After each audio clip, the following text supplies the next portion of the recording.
Hi, just a quick video showing you a couple of modifications that I've made since, probably made since I posted the last video on my petrol powered wheelbarrow, two-wheel garden tractor, whatever you want to call it. And so one of the original problems with this, it's got a tip and bucket on it, but one of the original problems is that we didn't have this arrangement here. And that created a few issues because the way this originally worked was they had these sort of ears coming across here, coming across this way actually,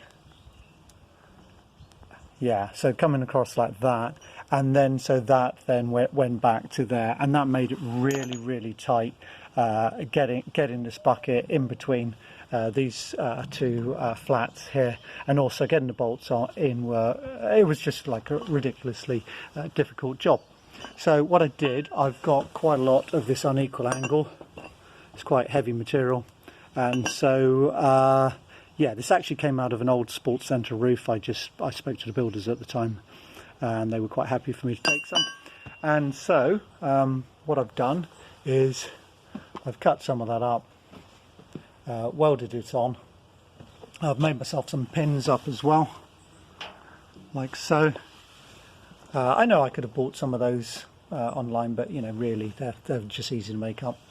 19mm hot rolled mild steel bar, and and then I bought some of these. I think they're called lynch pins. Okay, so they're really cheap off eBay.